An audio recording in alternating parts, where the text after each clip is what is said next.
Chapter 5. Seeds of Misunderstanding. "Mrs. Allen," said Catherine the next morning, "will there be any harm in my visiting Miss Tilney today? I will not be calm until I have explained everything that happened yesterday." With Mrs. Allen's permission and advice on which dress to wear, our heroine anxiously hurried to the Tilneys' lodgings in Milsom Street. The door was opened by a servant, who said he would check if Miss Tilney was at home. When he returned to Catherine, the servant said, "Miss Tilney has gone out." Something made Catherine think that Miss Tilney was in the house, but was too offended to see her. When she got to the bottom of the street, she looked back, and saw Miss Tilney and General Tilney himself coming out of the house. Catherine's first reaction was to feel angry, but then she remembered how her own actions might have been misinterpreted, and was determined not to judge Miss Tilney unfairly. Catherine was in a rather thoughtful mood all day, but was persuaded to go to the theatre that night with the Allens and the Thorpes. The comedy, one that she had been looking forward to seeing, almost immediately lifted her mood. But at the beginning of the fifth act, Catherine saw Mr. Henry Tilney and his father join a group of people in the opposite box, and all her anxiety and distress returned. She lost interest in the play and watched Mr. Tilney. Finally, he looked towards her and bowed, but what a cold bow it was. He did not smile, and immediately turned his eyes back towards the stage. Catherine's heart raced, and she felt miserable, and eager for an opportunity to explain herself to him. The play came to its conclusion, the curtain fell, and Catherine's wish came true. Henry Tilney came round to the Allens' box. He greeted the Allens very politely, but Catherine did not wait for him to speak to her.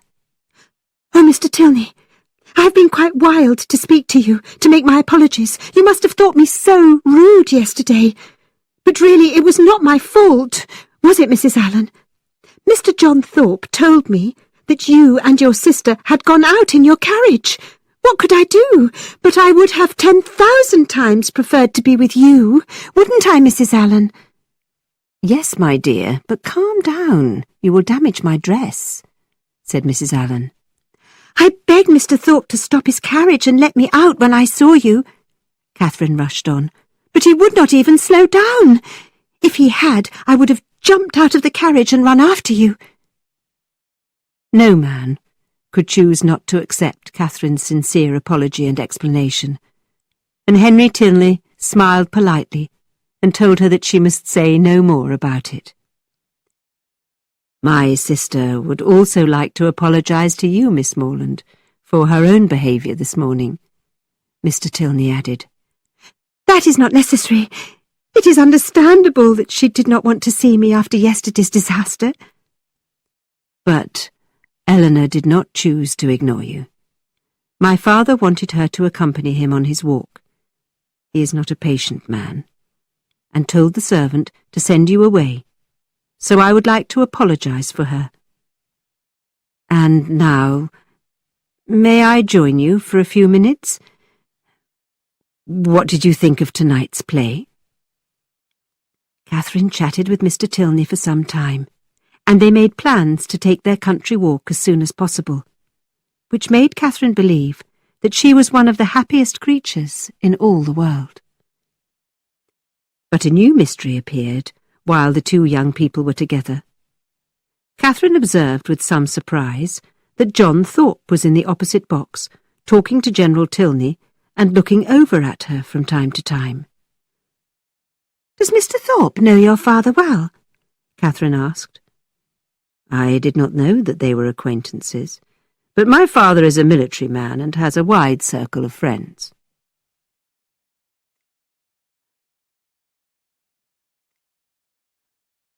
On Sunday afternoon in the Crescent, Catherine met Henry and Eleanor Tilney by chance, and they decided to go for their country walk the next morning. At almost the same time, the Thorpes and James Morland were looking for Catherine to tell her about their plans for another carriage ride into the country, also on Monday morning. "My dear," Isabella began when they found Catherine, "we are going on our trip to Clifton tomorrow morning. You must be ready early so that we have time to see and do everything." "I'm very sorry, but I cannot go with you tomorrow. I'm engaged to go for a walk with Eleanor Tilney and her brother." "But we cannot go without you," complained Isabella. "Explain that you had forgotten you were engaged to go with us." "Don't try to persuade me, Isabella. I will not break my engagement with the Tilneys." But the discussion did not end there. "My dearest, sweetest Catherine, you cannot refuse such a small request from me, a friend who loves you so dearly," Isabella tried. "You cannot possibly love Miss Tilney more than you love me. You can go for your country walk another day." But Catherine would not change her plans. "Well, I cannot help feeling jealous when I see that you prefer strangers over me," answered Isabella, as she wiped away a tear from her cheek. It seemed to Catherine that Isabella was actually behaving quite selfishly, and not considering her feelings at all. "I am sorry, but I will not change my plans," Catherine insisted. "Very well, then.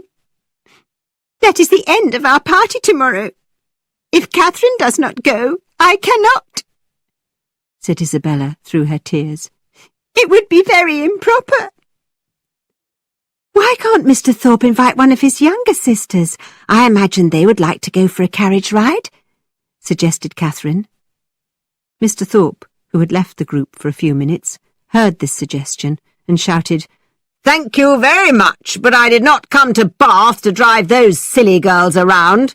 And anyway, I have solved the problem, and now we may all four go tomorrow with no worries.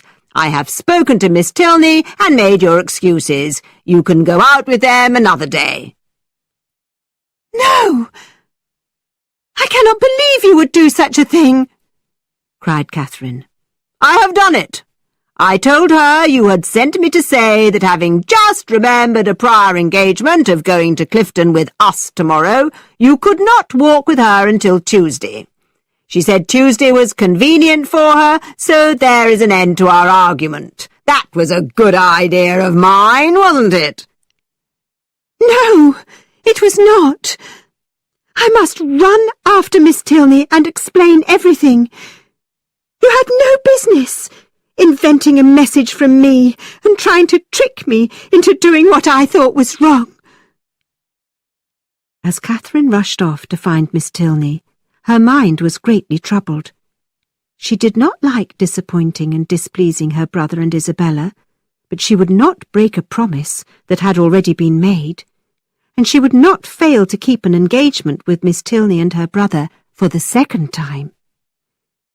She saw the Tilneys and their father as they entered their lodgings, and hurried after them.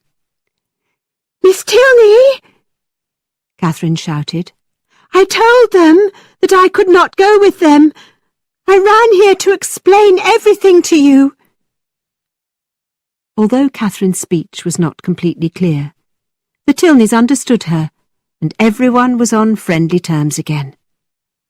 Eleanor introduced Catherine to General Tilney, who welcomed her into their house very politely, and invited her to join them for dinner one evening, if the Allens could spare her.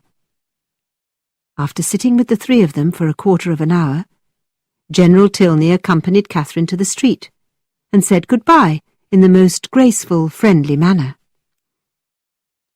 At Pulteney Street, Catherine wondered if she had been unkind to Isabella and James, and mentioned their plan to Mr. Allen.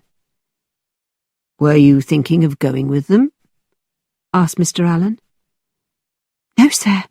I had just agreed to go for a walk with Miss Tilney, so I could not go with them, could I?" "No, certainly not. and I'm glad you would not consider it. I do not approve of young men and women who are not related, driving around the country in open carriages, going to inns and public places together. It is not proper, and I am surprised that Mrs. Thorpe allows it.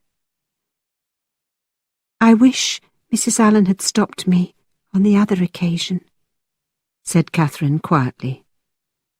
No harm has been done, Mr. Allen replied, but I would advise you, my dear, not to go out with Mr. Thorpe any more.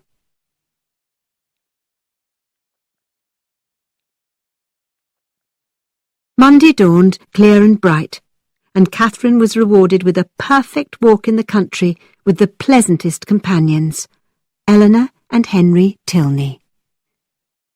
The conversation covered every imaginable topic, ranging from the novels of Mrs. Radcliffe, which all three were fans of, to an analysis of the current government.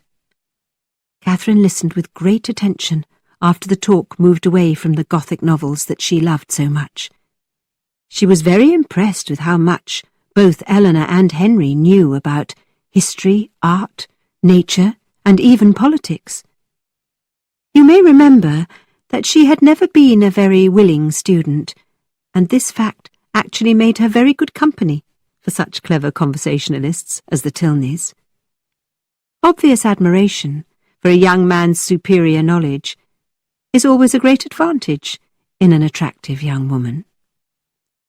The whole walk was delightful, and although it ended too soon for Catherine, she was very pleased by its conclusion. When they returned to Pulteney Street, Miss Tilney asked Mrs. Allen if they might invite Catherine to join them for dinner on the day after next. No difficulty was made on Mrs. Allen's side, and Catherine's only problem was to hide her excessive pleasure at receiving this kind invitation. The morning had been so charming, so enjoyable, that Catherine had not thought about James or Isabella, but was reminded of them in the afternoon when she happened to meet Miss Anne Thorpe in Bond Street. "Good afternoon, Anne," Catherine began. "Did your sister and brother go for their drive to Clifton this morning?" "Yes, my other sister Maria went with them. I think you had a lucky escape. It must have been a very boring, dull drive. But Maria was excited about going. I decided immediately that I did not want to go with them." Catherine doubted that Anne wanted to be left behind, but she was happy to know that the trip had not been cancelled because of her refusal to join it. Before leaving, she asked, "And did Maria enjoy seeing Blaise Castle?" "Oh, they did not see any castles. They had lunch at the York Hotel in Clifton, and after a walk they had tea there too, before returning to Bath."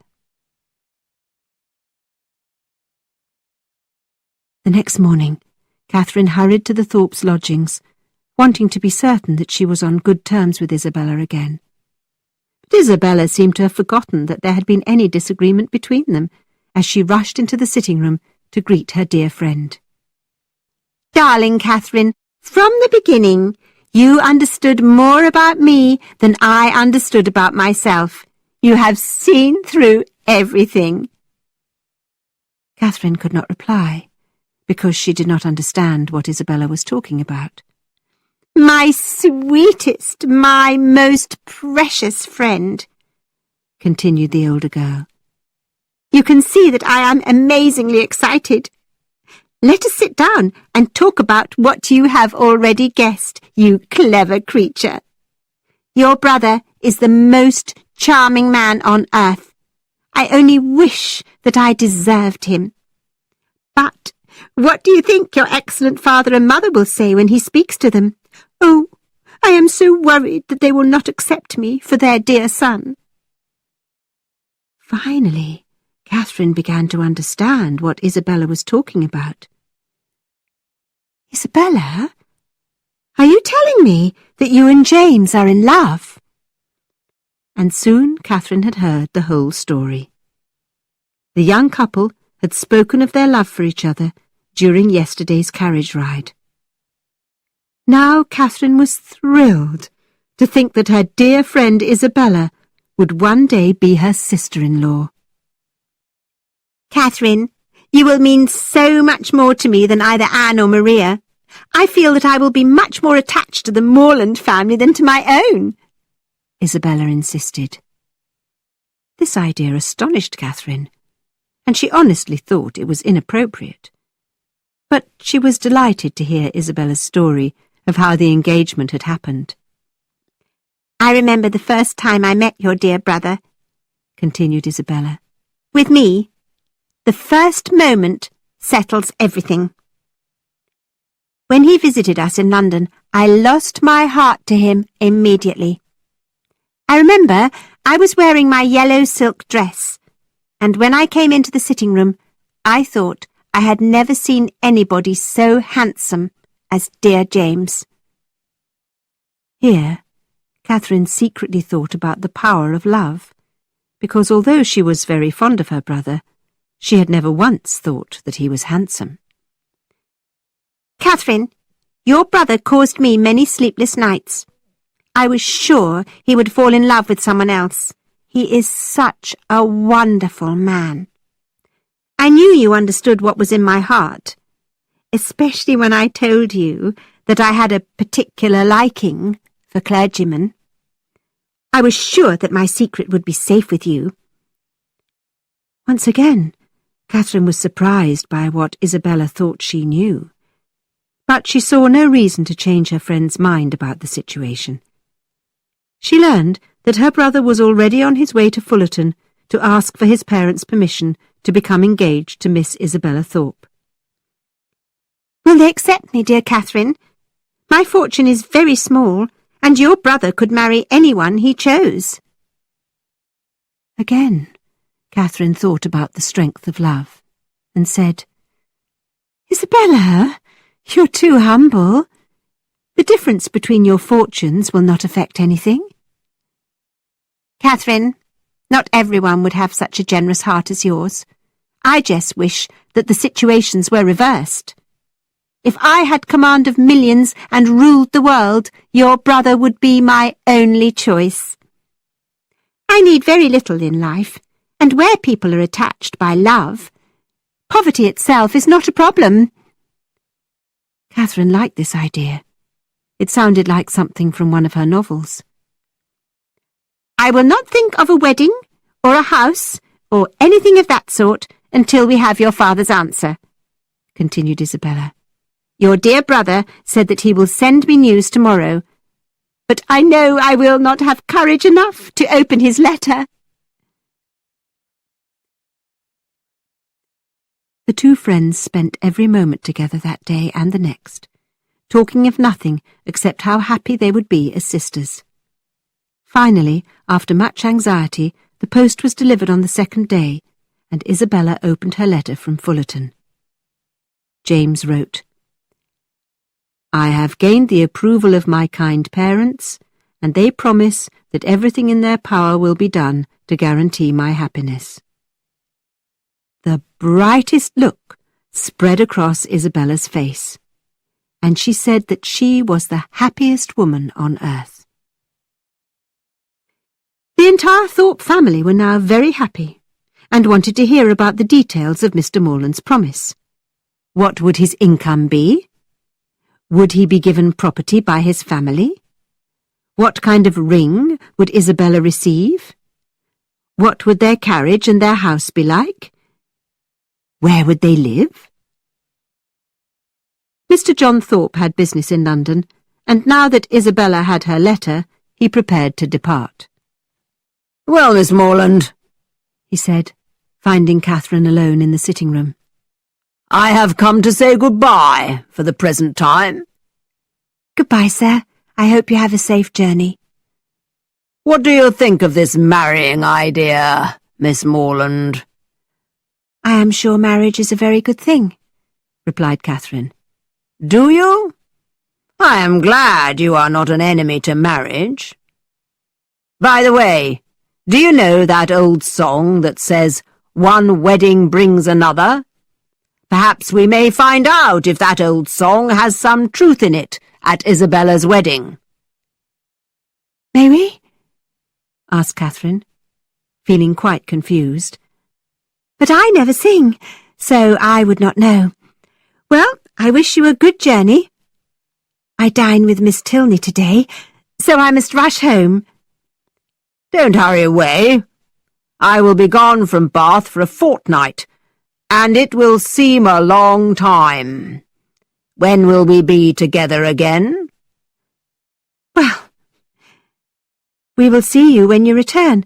Goodbye for now, said Catherine, trying to get away. That is very kind of you, Miss Morland. You are probably the nicest person I know. You have so many good qualities. Sir, there are much nicer, better people than me. Good morning to you. I must get home. But, Miss Morland, may I visit Fullerton one day soon? My father and mother would be pleased to meet you.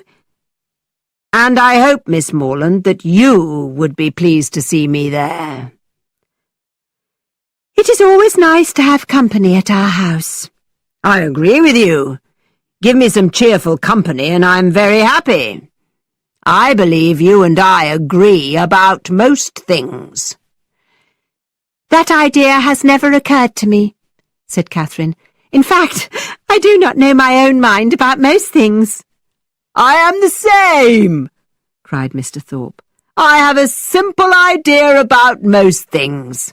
Let me have a girl I like and a comfortable house, and I would be satisfied. Fortune is nothing. I am sure of a good income of my own, so my wife does not need to have a penny. I am in agreement with you there, sir. If there is a good fortune on one side, there can be no need for any on the other. I hate the idea of one great fortune marrying another, and I think it is very wicked of people to marry for money. Goodbye. We shall be glad to see you in Fullerton one day. And having said that, Catherine hurried out of the Thorpes' house without another thought about John Thorpe. She was concentrating on getting ready for her dinner with Miss Tilney. Mr. Thorpe felt very satisfied. He believed that Miss Morland had clearly encouraged his attentions, and he intended to pursue her confidently and without hesitation.